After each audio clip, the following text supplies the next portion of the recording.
BD boys. Jimmer, how we doing? Well, brother, we just went through. I don't know. Y'all are not going to know this, but Jimmer just got a new computer. Super exciting. Black Friday deals galore. We set up this thing. We go through the whole thing, and we just went through a half an hour of figuring out how to get on this motherfucker. So Jimmer's blood was a little boiling. So he had to fix himself a drink. What did you drink? Love it.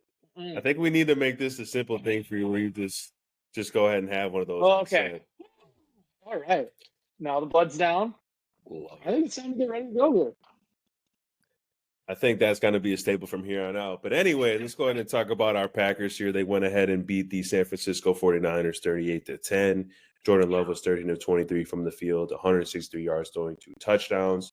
Josh Jacobs had 26 carries for 106 yards and 3 touchdowns. Romeo Doubs had 3 receptions for 54. Offensive end was incredible. Defensive end was even better off of that god-awful performance last weekend against the Bears.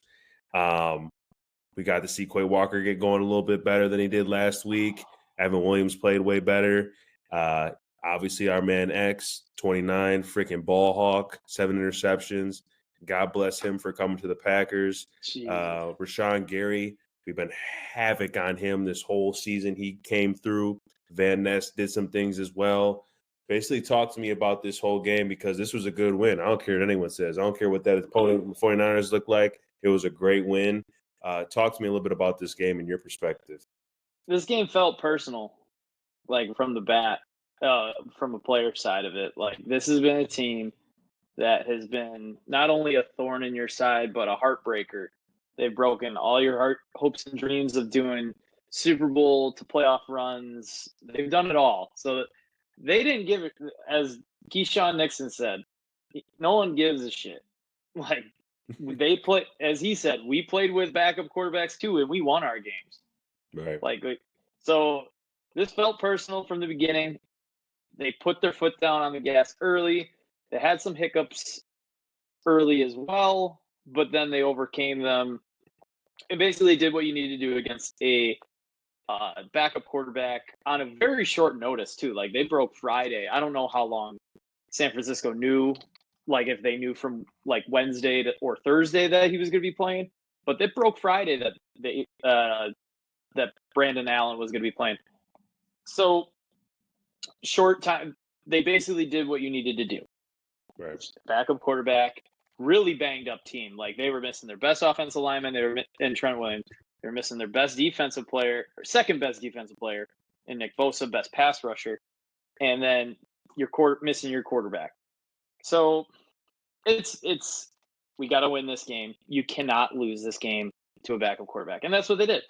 Offensively, it was pretty flippin' evident on what their plan was, and that was, hey, here you go. Yeah, you take that. I'm gonna just stand over here. That man is looking more and more like mad. Like that clip I saw, I was running through some clips of the Bears game this week, and when he broke out one of those runs, he looked at a safety right in his eye. He just went, "Come here." I'm like, no, I don't want to do that. So Right. That man looked like a man possessed that game. Like he was just running hard. I don't know what it was, but it looked like he had a little bit more giddy up. A little hiccupy of a game from Jordan Love, even though he had a 107 passer rating. QBR rating was only 57, which is what ESPN uses, which is not good. But passer rating, he was 107. Could have been a lot better if certain people did their job in the job description. But it became a game of, okay, we got this in hand.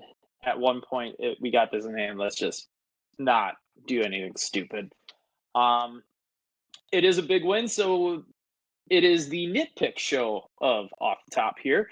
And so we're going to start nitpicking things I didn't like. And really the only thing I didn't like, Christian Watson. Like it's starting to be, he had a huge game last week. And I mean, he was the guy that saved that game last week. This week, you could have put him to bed before halftime. Like Yep.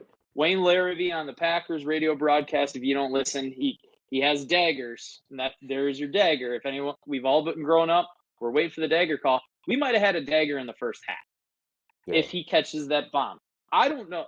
Like, we're getting into it where we're chatting. I mean, you look at this wide receiver core, again, it was a game of, okay, we're up big. Let's not do anything stupid to turn the ball over, give them hope. So that's why they ran the ball 42 times.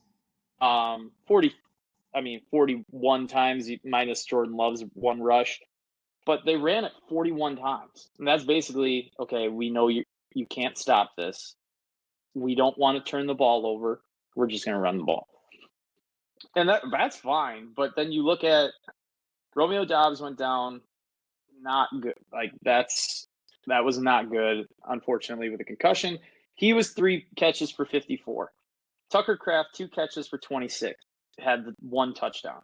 Dontavian Wicks, 1 for 25. He had that 1 big play.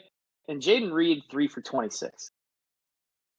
That's not good, in my opinion. I understand we only threw the ball 13 times. So if you want to, you want to prorate it, okay, fine.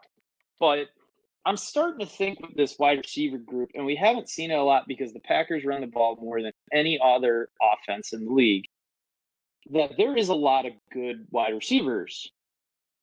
But that's all they are, is good wide receivers. We don't have a guy. We don't have a closer. We don't have a true, gotta have it guy like a Justin Jefferson, Marvin Harrison Jr., Jamar Chase. I mean, you could throw T. Higgins in there. You name them. Any true number one. We don't have that. People were saying we don't need it. Sure, you don't if everyone else is good. But this passing game has really been bad. Not so good this year. Let's just call it not good. Is it because of the emergence of Josh Jacobs where you can really lean on that run game? Sure. And we're not playing much from behind, so we don't need to sling the ball around 35 times. But Jordan Love threw, 26, or was it 26, 18 touchdowns but 1 pick in the last 7 games. You got to let him loose at times. I mean, Again, he threw that ball into a 5-gallon bucket to Christian Watson.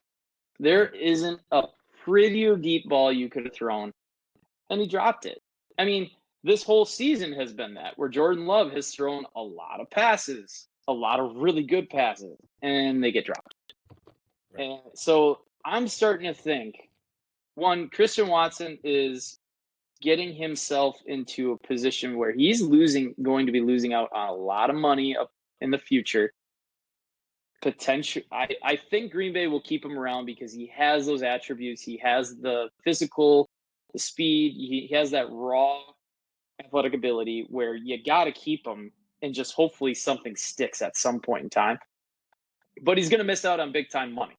So he's got, I think this is his 3rd year, and he was a 2nd-round pick. He's got 1 to 2 more years before they're going to have to re-sign him. If he doesn't start producing, Green Bay's not going to give him quality, a pretty good offer to where he thinks he probably rates himself.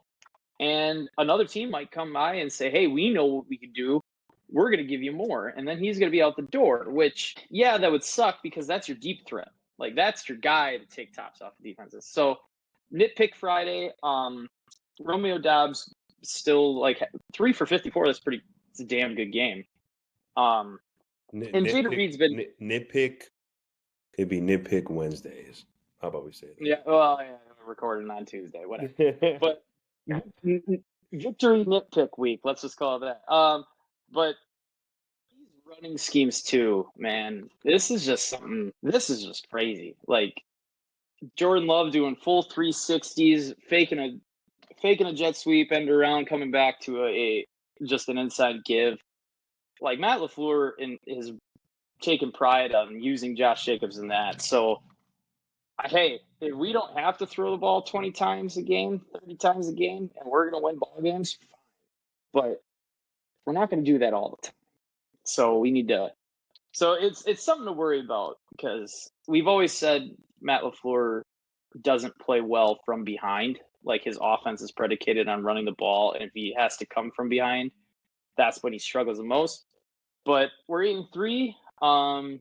Offensively, just really good at controlling the game. I don't like how it kind of looks like Jordan Love's becoming more of a game manager. I don't like that because he's talent. He's a top 5 quarterback in the league. You don't take a top 5 quarterback in the league and make him a game manager. But I'll digress. We're nitpicking today. We're just gonna nitpick. So we're gonna nitpick you too. You We're said gonna nit. 18 or whatever for one, but no, this pass for Jordan Love, just a fact check. He's been since November. We are 3 touchdowns and 2 interceptions, and then that was for just the month of November. And then basically October to 27th. I mean, he's barely over touchdowns more than interceptions. So when I see that, and obviously you continue, but it's just like if we're so heavenly running, this was the question I was going to ask you after I get done saying I was about to say. God damn it. This is still recording. You see it? So you're good. So everybody, here we go. This is why a question that I do propose to you. Do we need to go ahead, and if we're so run heavy in regards of what we're seeing now, because that's just what we are, we're Josh Jacob football, we're going to feed him 20 sometimes. Do we just keep it stupid simple for Jordan Love? Because, I mean, he has 11 interceptions on the year, and that's not good. I mean, I said it last week. It looks like Matt LaFleur is calling the game as one of 3 things, and one of them was Matt LaFleur's getting a little worried about how much Jordan Love is turning the football over. I mean, you can't deny some of these picks are very, very avoidable. Right. I mean, I think most of his picks are like, okay, that's not a very smart decision. There's maybe been one pick that, and maybe it's because he wasn't healthy. We don't know, where he can't roll out or he can't drive a ball in there. We don't know, but it wasn't looking good early, and now it looked like to the point where now Matt LaFleur is like so heavily run heavy that is it because he doesn't want to turn the ball over? And obviously you don't, but at the same time you see a lot of the times where the offense stalls out because he tries to run on first down and then the defense sells out, and now you have 2nd and 10, and then you try to throw the ball and they're playing the pass. I mean, it's a whole thing. I mean, it could be a bunch of different things that we're just speculating, but we just have to go with the eye test because we're not in the rooms. But it's so frustrating at times. But this game wasn't frustrating because the running game worked. Right. You wore them down. You were playing with a lead. You didn't want to give them any glimmer of hope. So, again, we're nitpicking on this game because you won 38-10. Right. You can't go wrong with that. But nope. Moving on from that good old game, I mean, 8-3. Well, and then we got to talk, but defense, bro. Oh yeah, there were some. Talk to me a little bit about your defense. I totally forgot. I thought you. I mean, Quay Walker probably had one of his best games as a Packer. In his time. I mean, he played like he hurt us, and it wasn't just us. It was everybody from that game last week in Chicago. He just looked like you know what, I'm gonna make a choice on what I'm gonna do. Because there was some time he just looks so indecisive sometimes. He's just like, I'm gonna make a choice on what I'm gonna do. I'm gonna do it. Just go, just give her. So, that's what it looked like it did, and he was the best player on the defense. He was the highest rated player in the game in a lot of people's ratings. And this is what the defense is predicated on: just guys making plays. I mean, did San Francisco not make plays? Like, they had a lot of drops, they had a lot of missed tackles. It was just a really bad game for them. Like, Xavier McKinney's pick, it wasn't like he did anything so special. Debo just went right through his hands, and the thing that we said about Xavier McKinney when we watched his Giants film, half of his picks were like off tips, kind of like that. But that means he's in the right spot. And that's huge. Just being in the right spot is big. So, you take what you get. Like, you're not going to apologize for a guy dropping the ball and it falling right into your hands. Nope. Keyshawn Nixon with probably his best play since he said week 4, and I was like, "What play was that?" Because I don't know what play you talk about, bro. We don't recall. I do not recall. So, but hey, that was an extremely great hustle play where I was like, "Oh, damn, how the ball?" Like, watching it real life, I was like, "Oh, the ground had to do that," and then all of a sudden I watch the replay, I'm like, "Oh my god, that's a play!" And then Lucas Van Ness just threw Christian McCaffrey out of the clip. Said, Yes. yeet, get out. And so, but that's what the defense, that's what defense is, isn't it? You make plays. It doesn't matter if you're in the red zone at the 1 yard line. Doesn't matter if you pinned them back inside the 5 or wherever you are on the field. Make a play. Somebody's got to go make a play. And you made 3 plays this game. And just it's got to be that mentality. Somebody go make a goddamn play at any point in time.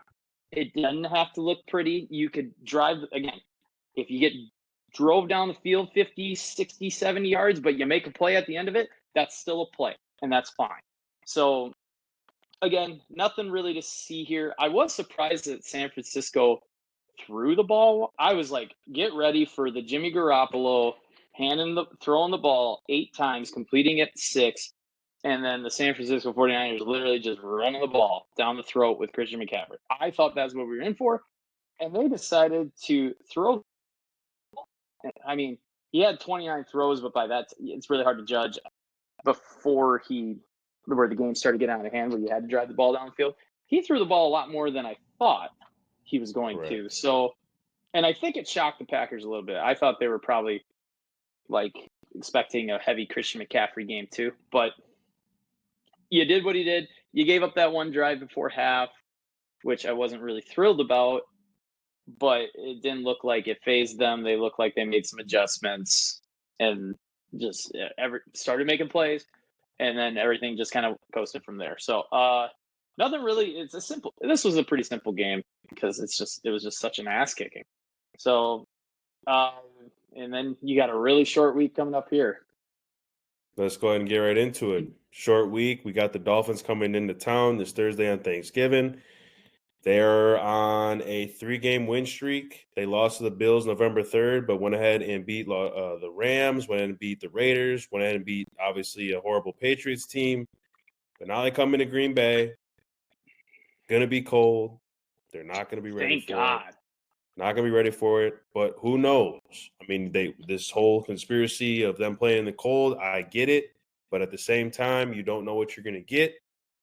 So you got to prepare. You got to be ready. You got to go ahead and do what needs to be done for you to actually go ahead and do what you did against the 49ers at home again, but capitalize on those plays to put these guys down and out early, to not give them life, because we need to start going ahead and stacking these games, because the playoffs are going to be here, games that really matter, of where we got to be on our P's and Q's around the way. Talk to me about this game and what you want to see from both ends. So I'm going to give you a stat. I just looked at it. It's close to, it might be a game or 2 off. The last 9 to 10 games, we'll just use the 9 to 10 because I know it's one of the 2, that the Dolphins have played under 40 to 0-9 or 0-10. They haven't lost, or they haven't won. So that just shows they don't like the cold. They don't like being cold. Tua Tagovailoa, his passer rating in cold, no bueno, not good. So they're probably thinking about it, right? Like, here we go again. It's a high of 31 on Thursday. It's a night game, so it's gonna be like 20. I think they said the low was 23, but if it's windy, it's gonna feel a lot colder. Right. And the Dolphins are very fast. Obviously, they have probably the fastest team in the league. Cold, you get a little slower, but they're professional athletes, so that, they're still fast, but it's not 80-degree Miami fast. And so offensively, If it's 20 degrees, Josh Jacobs, here you go. Take that. Yeah, you got it, buddy. There you go. Get out of here. Right. I'm gonna go grab a Right. hot chocolate. That's what I expect. Nothing different than what we saw. It's gonna be let's wear these fuckers down because it's gonna be cold and they're gonna be like, dude, get us out of this goddamn place. Because Josh Jacobs is just keep coming and coming. As you said, the train's on the tracks. You don't want to be on the tracks when the train coming through. Right. And so I think Josh Jacobs is going to be like, I can't wait to put my shoulder into some people. So I think this will also be a game where Miami probably knows that. You throw a couple over the top, drag Jaden Reed over the middle, drag Watson if he catches the ball. Hopefully Romeo Doubs plays. He's still in protocol off a short week. That's a tough one. Matt LaFleur did expect him to be at the walkthrough tomorrow. Other than that, offensively, I don't think you're going to see anything out of the norm that you usually see. Defensively now, Tua Tagovailoa averages in the air 5 yards a pass. So I'm talking like he only throws the ball downfield about 5 yards average. Jordan Love, to compare that, Jordan Love is at 9.8. So what do? They throw a lot of high percentage throws, a lot of short routes. They get the ball probably out quick, and then they let the speedsters do their thing. If they only get 5 yards, they're only going to get 5 yards, and they don't care because one of the times they're going to break it. So the Packers have pride themselves. So all the TV people say when they get through their weekly interviews of rallying to the football. That's going to have to be a thing. You're going to have to stop Achane. Mike McDaniels is kind of the same way with Matt LaFleur with his creative run games to get Achane, and I don't even know if Mostert's still on the damn team, in space, but he's very good at getting guys in space to use their speed. So stop the Achane, and then you got to keep Tyreek Hill in front of you. You got to keep Jalen Waddle in front of you, which means you got to prepare yourself right now because it's going to make me mad. The 8-yard hitches, the 5-yard hitches, they're going to be there because they're going to want to keep everything in front. You got to maybe be aggressive on a couple. You got to take your time, be patient with it, and then wait for them to fall asleep and throw a 5-yard hitch, and you just jump it. So it's going to be, I kind of want to say it's going to be a high-scoring game, but I just think Miami just doesn't like the cold, man. Like, and I know they're professional athletes, and I think some people that we know, Nick Schmidt, not saying any names, dismiss the cold theory heavily. Like, they dismiss it. They're just like, dude, everybody plays in it. And Andrew Brandt, former Packers GM, has come out and said, do you think Green Bay likes to play in the cold? Nobody likes to play in the cold. Like, the Green Bay Packers hate to play in the cold. It's a mindset, obviously, of embracing the cold. And maybe a couple psychotic people who love the cold, A.J. Dillon, walking around with just shorts on, no shirt. That man loves the cold. That man different. But we'll see. I like to think Green Bay is probably going to win this game because they're going to keep with that running game and how they like to run their offense. You hopefully keep Tua off the field, do some long drives, like a 5 to 7 minute drive. Tua comes on cold, airmails a couple like he did in Christmas 3 years ago. God damn, that was a long time ago. Time flying, brother. God damn. So maybe you get him cold and he starts airmailing a couple to Xavier. I don't know. I highly doubt Jair Alexander is going to play this game. Shocking, I know. So you're going to be down another big corner. So guys are going to have to step up. So we'll see. I would like to think this is probably going to be a little bit of a high-scoring game, but if Green Bay can control that football, and as I said, and keep Tua cold, keep Tyreek and Waddle cold so they're not warm and loose and running around and speeding behind, I think it'll be fine. I think Green Bay could win this game, not easily, because again, the Miami Dolphins are playing really good football. Let's not take anything away from that. But they'll play pretty well. And I think this is probably going to be a one-score game. If it does get above 2 scores, that means Miami's making mistakes. For Green Bay, I don't give a fuck. I don't talk about how my team loses. I talk about how they win. So if Green Bay wins this by more than 2 or more than 1 score, it's because they forced Tua or somebody made a play, strip sack, kind of like last week. Somebody's making plays on the defensive end. So I think it'll probably be a 1-score game. It might come down to the wire. We don't know. But Right. I think Green Bay's probably going to win this game, not because I'm a homer, but because I could just see it. And again, until Miami proves to us that they can play in the cold, you got to bet on the team that plays in the cold. So I think Green Bay probably wins this game. I'll say 31-21.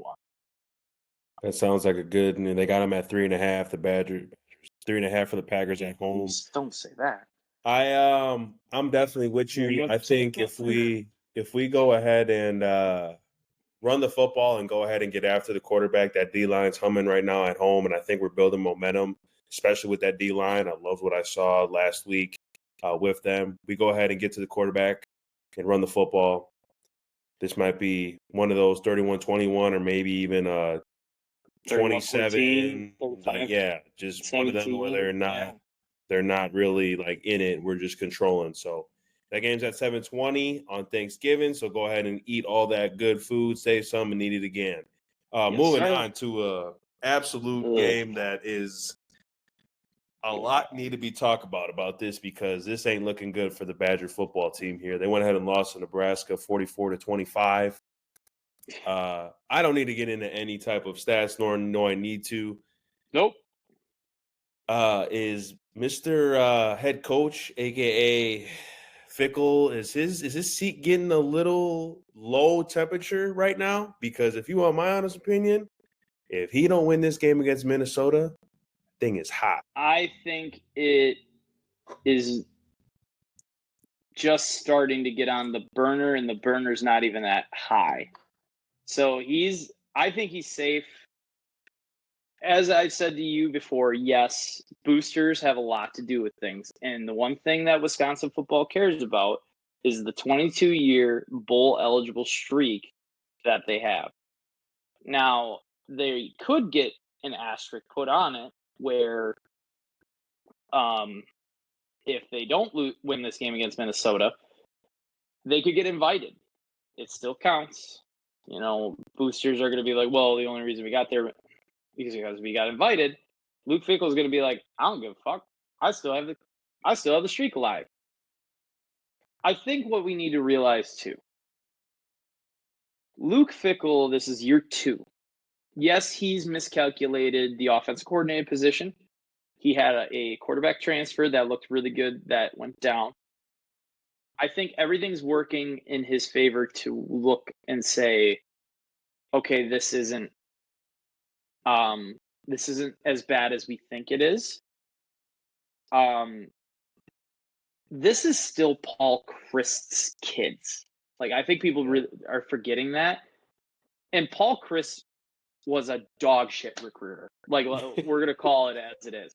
He's pretty bad. Put absolutely minimum effort into recruiting this team.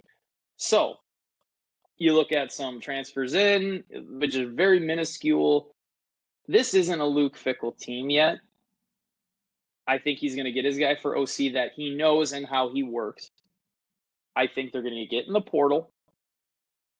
And the other thing he has working for him, he just flipped 2 kids. Really, really good kids.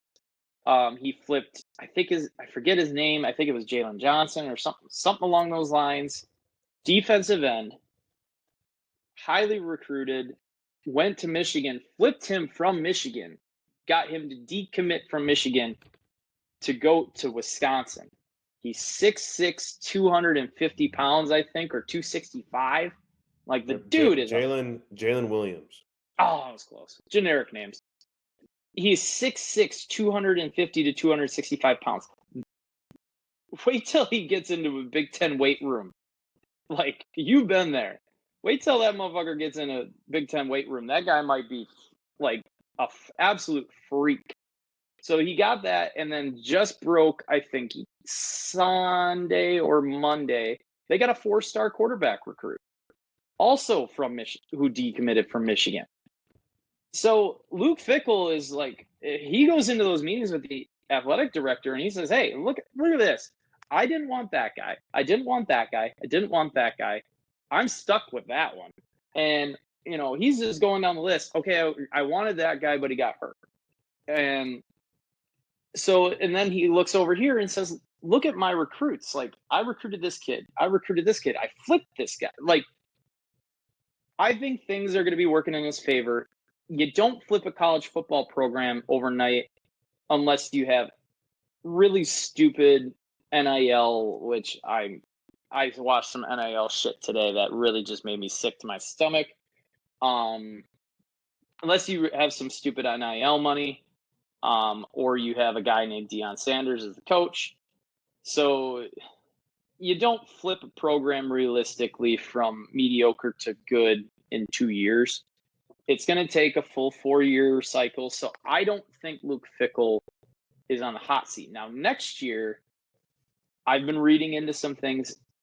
They're going to get probably worse unless like a Tyler Van Dyke comes back. I don't know what his situation is. I read something that he was going to look into it. I think if he has any aspirations for the NFL, I don't think he does. I mean, I haven't read into it. He doesn't look like a guy who's going to go to the NFL. He probably needs to go another year because he's not going to get drafted off a torn ACL. So we'll see if he comes back. And if he does come back, is he going to be at Wisconsin? So that's another question per se. The offensive line is going to get younger. The secondary is going to get younger. So this team's going to get younger, which usually we say, oh, that's good. Not when it comes to 18 to 22-year-old kids. Younger obviously gets, you don't have the experience, moments too big, yada, yada, yada. So it might be worse next year, but we don't know. We got to let things play out. Maybe Tyler Van Dyke comes back, a new offense coordinator comes back that fits the mold of the team a little bit more. We don't know. So we'll just have to wait and see. But Luke Fickell is not the problem. I'm going to say that right now. Yet. He's not the problem yet. And that's real. That's real. And I like to kind of just chime in on that. And I wanted to ask you that because we've always talked about it just off air. We've always said that this is a guy that you definitely go for the long haul with because his purpose of the game, within the game, meaning when I say that off the field, on the field, his direction of where he's trying to go, you don't find that in a lot of head coaches. And he does mean well to go ahead and win, to go ahead and build a culture. Cincinnati, no, like that was a culture that he built there in Cincinnati. Like you have to take that into account. Do you know how hard it is to go ahead and make it to a college playoff, especially with only these 4 teams that you got? Exactly. So like for people that like literally say like, oh, well, it's Cincinnati, like okay, all right, cool. But I think he is the guy. He still had to win games. He still had to go and win the games. Exactly. He's still the guy, but I just wanted to go ahead and ask you about that because I think, there's going to be writers already writing that story up on what it's going to be like. Oh, they have it written already because, we all know how writers work. I mean, I've listened to some, like the beat writer for The Athletic, Matt Schneidman, really good work. Go check him out at The Athletic or follow him on Twitter. Does really, really, really good work. He has stories like already composed for the Packers because he can see narratives, and so he already has them out. So writers have that narrative already brought up. But you also have to recognize, I don't think we talk about this enough, the new Big Ten. Like he's not playing in the traditional Big Ten where, okay, if we go like 9-2 or 8-3, we have a really good chance of going to the Big Ten championship. It's not that anymore. You got USC, you got UCLA, you got Washington, and you still have to go beat Ohio State. Iowa's still tough or getting better. Michigan, obviously not now anymore, but Purdue's dog shit for lack of better terms. Rutgers ain't that bad. And Indiana is somehow ranked top 10. I don't even know where they're ranked now after they lost Ohio State. Like, it's a different Big Ten. Like, he's Right. playing in a totally different ballgame now. If this was the 14-team Big Ten and he was doing this, okay, yeah, we have some problems. But we're playing against USC. We're playing against Oregon. We're playing against, Washington. We're not playing dog shit teams anymore. So it's a totally different ballgame. He inherited a program that didn't do anything recruiting-wise, NIL-wise, and didn't want to, by the way, do any of that. It's not like they were bad at it. They just didn't want to. So it's going to take some time. It might even take to year 4 before we even start seeing, we're seeing glimpses of it now anyway. Like, you took Oregon to the brink. You took USC at USC to the brink. You took Penn State for a little bit of a ride. Like, we're seeing that they're still competitive, but now we need to be like, okay, we don't need to be we don't want to be competitive anymore. We want to be dominant.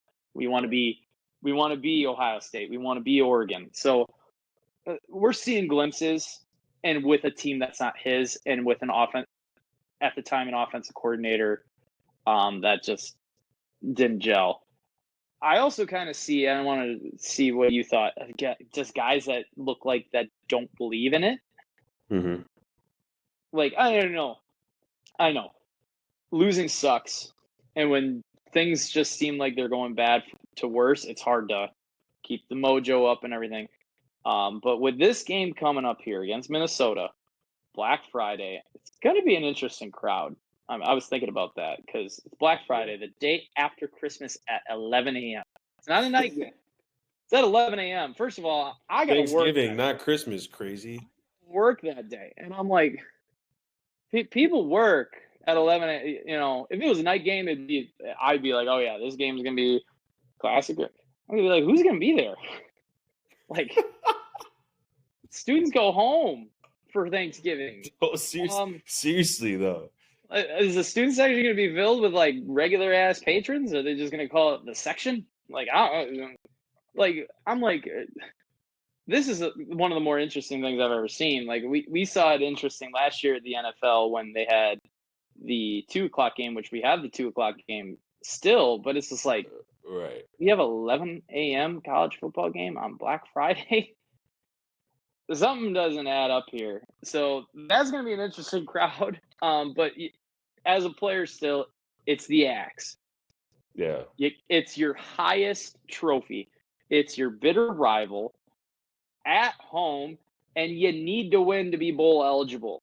If you don't get up for this game, I don't know what then, yeah, maybe it's time that some of you, like last year when they got beat by Northwestern by like 20, embarrassing at home, then maybe sometimes you do need to start like, okay, you're not good enough. You're not good enough. You better get in the portal. You better get in the portal. Right. Like, so if you can't get up for this game against Minnesota, then we got some problems. So, right. So, what was your question for me? You're over here going over your God questions. You damn, didn't what even was ask me. What was your question? Well, I was going to see if you agreed with me, where if guys just look disinterested, like if guys kind of just the body language didn't look good. Are you talking about for the Badgers, the Badger football team? Yeah. I mean, you gotta look at it as this, right? Like, someone for me, like I had a shitty year my last year at Michigan.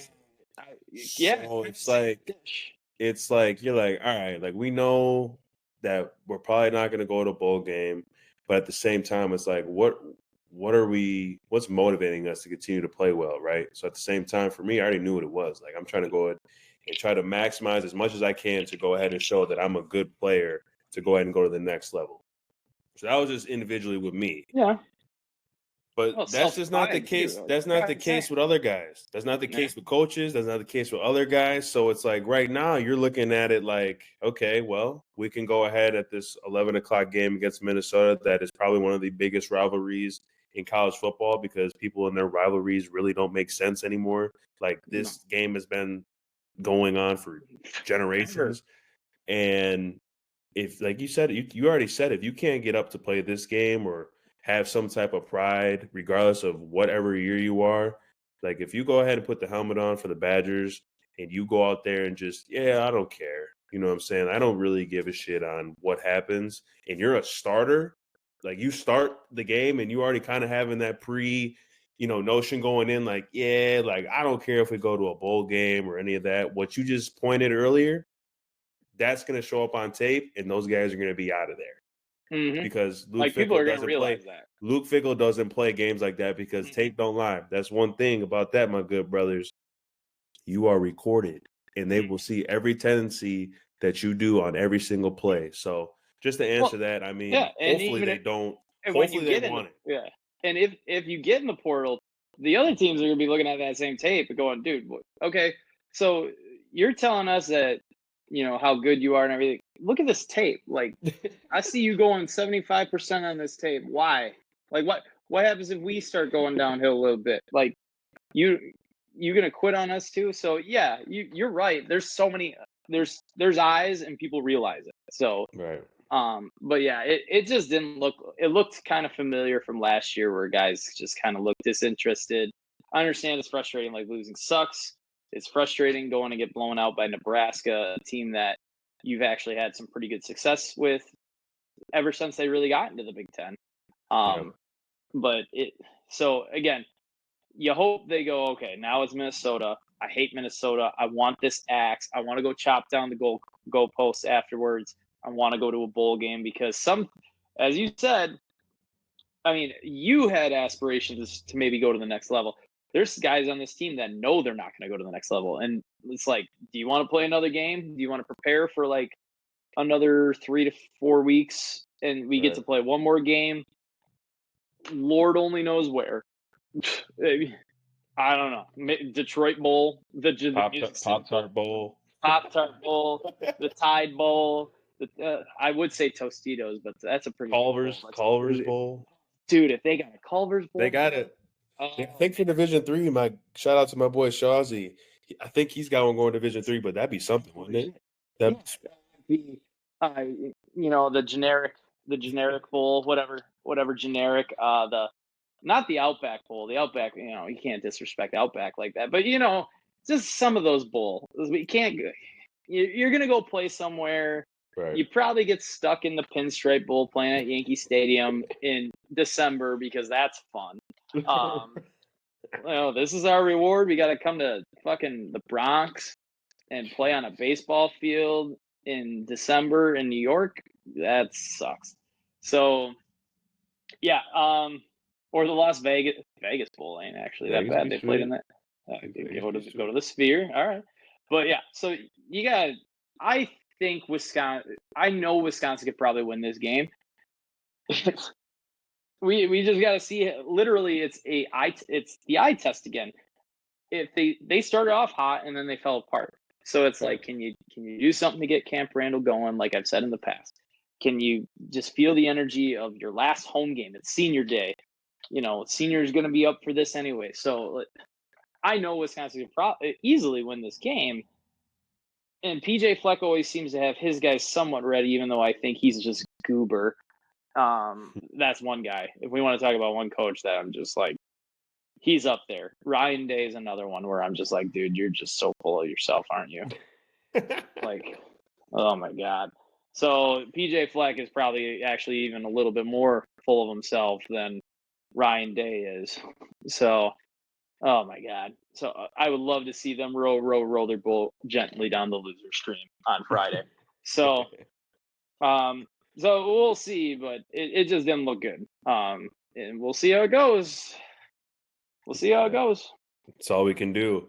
And last but not least here, obviously our Milwaukee Bucks are playing very good basketball. Right now they're playing, as we're recording, they're playing the Heat. They're up right now. But they are 8-9. They're on a 4-game win streak, 6 in the Eastern Conference right now. These couple past weeks, we were like, man, are we ever going to figure it out? We're starting to figure it out. We consistently say that the bench needs to play well and people need to know their roles. They're doing it. Talk to me a little bit about this. Well, as we're going to say this right now, yeah, Dame's got 35. That sounds great. And it's 8 minutes left in the fourth quarter. So that helps. Giannis is not playing. Not played. So that helps. But what I've seen more of is guys starting to understand their role. Like earlier in the season, Giannis and Dame came out and said, we don't know how we're going to win games. We don't have literally, we don't have a plan. It's like you guys had like a whole preseason. What y'all doing in that preseason? Y'all just like shooting, just be like, yeah, that's good enough for the first day. It's like, okay. But now they seem like they have plans. Like they're playing. Bobby Portis ain't backing guys down. 17 seconds left in the shot clock. Brook Lopez is playing really well. I don't know how he's lugging his big ass up and got up down a goddamn court at 35 years old or however old that dinosaur is. Here goes the human ages again. God damn it. I always assume. I thought we established he was like 35. Whatever. We'll just say old age. No, he old. AJ, we've seen some younger guys play well. AJ Green is playing really well. Like that guy is a baller. Literally. He's the true definition of 3-and-D. Like he plays hard defense and he shoots the 3 ball well. Like tonight, is he even playing? Where is his stats? He has a whopping 3 points. I just talked him up and now he's playing like dog shit tonight. Okay. But even still, like he's a 3-and-D guy. He's going to give you energy. He's going to guard potentially the best guard on the team. Because you're not going to have you're really not going to have Chris Middleton when he returns do that. Torrin Prince guards forwards primarily. Giannis, the same deal. Andrew Jackson Jr. is another guard defender. You're not going to have Dame do that. So, I mean, it looks like guys are just understanding their roles better. And, Gary Trent Jr. has been playing really well ever since he moved out of the starting lineup into the bench. Which, hey, that's another thing. If a guy is like, oh, now he comes off the bench and he scores like 12 to 18 points a game, you're sitting on the bench to start the game now, son.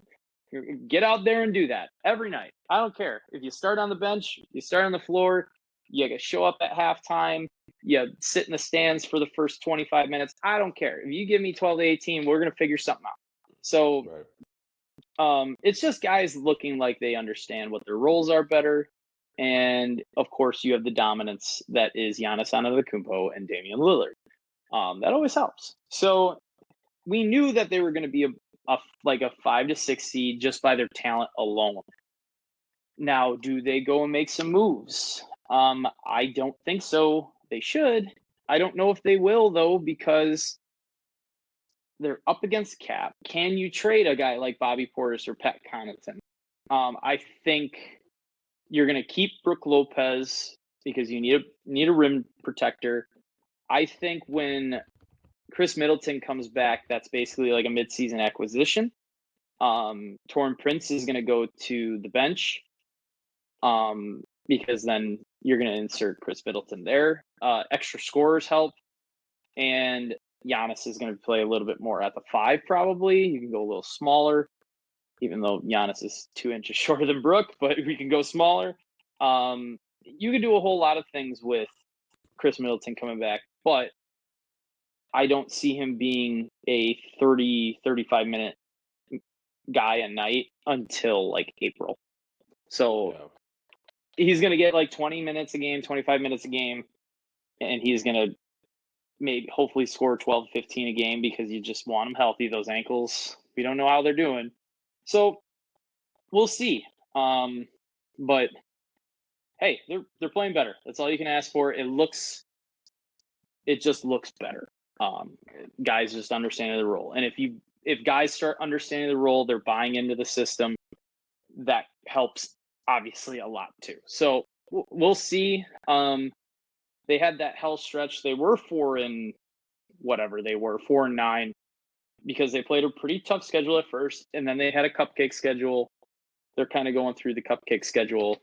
So we'll see if they can keep it up now that they have some things figured out when they play some better teams, like they're playing Miami right now. In Miami, I believe, and that's never an easy place to play.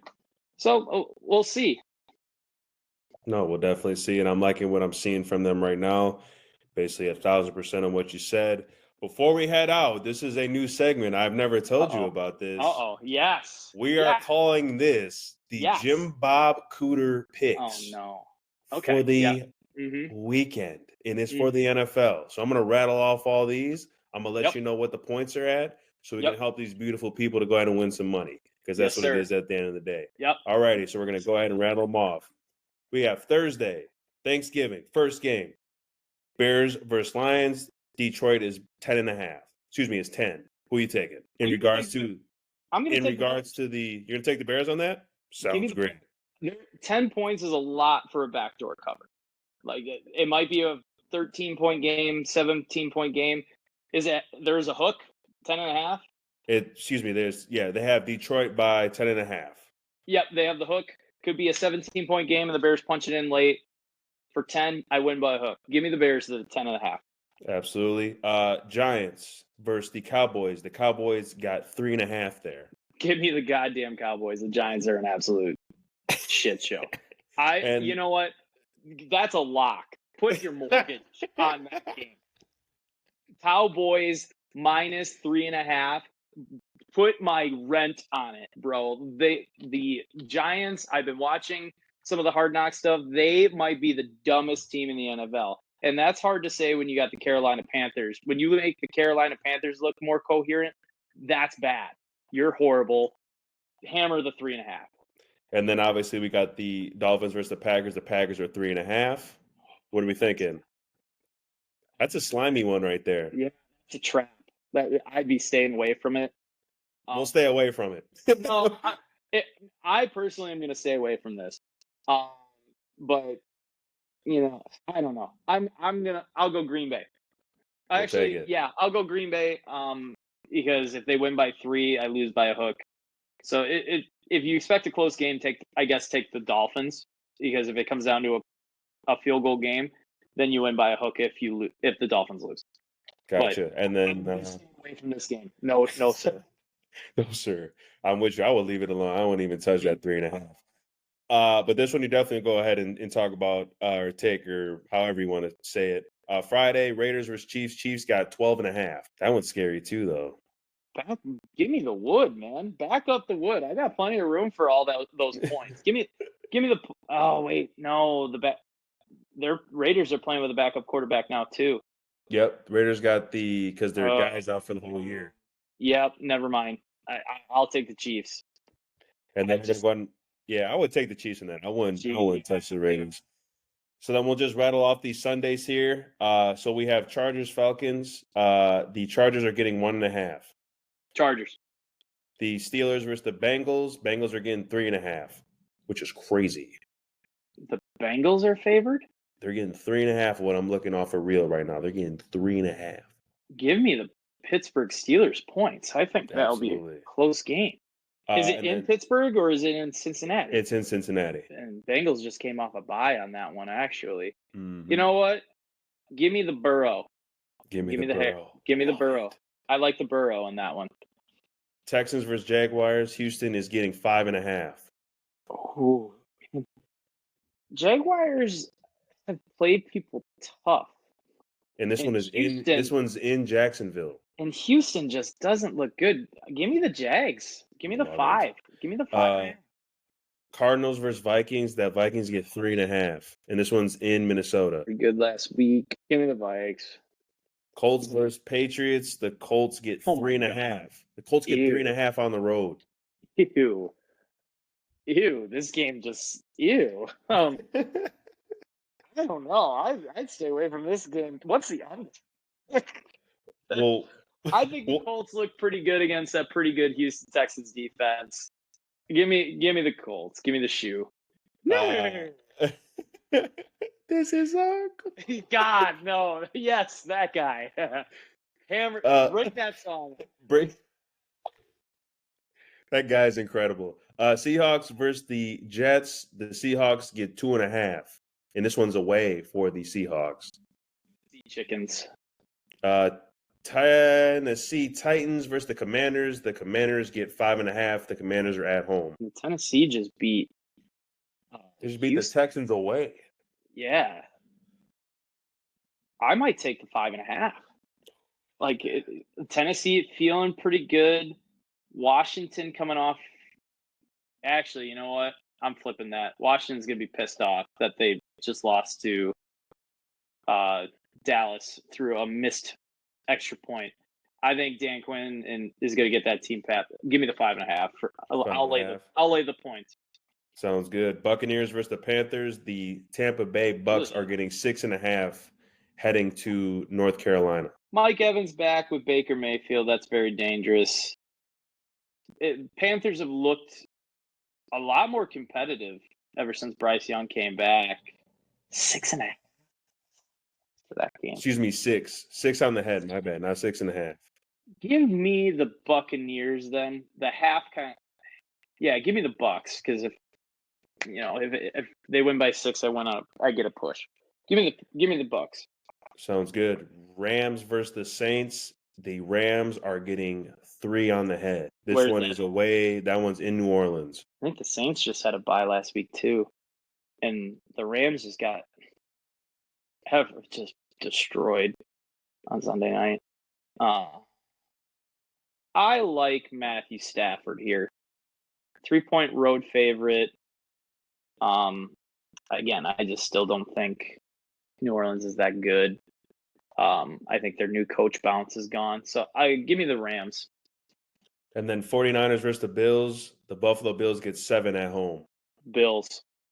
And this one it's going to be a crappy game. Brock Purdy is not going to play. I'm pretty sure. I think I heard that. Yeah. Brock Purdy is not going to play. It's going to be snowing. There's a winter weather watch, I think, right now. But I think there's some snow coming in for that game. They're hurt. San Francisco's hurt. If it's snowing, it's going to be even worse.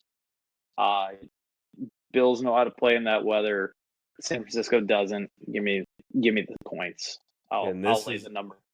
This one right here is going to knock your socks off. Eagles versus Ravens. Baltimore's getting 3.5.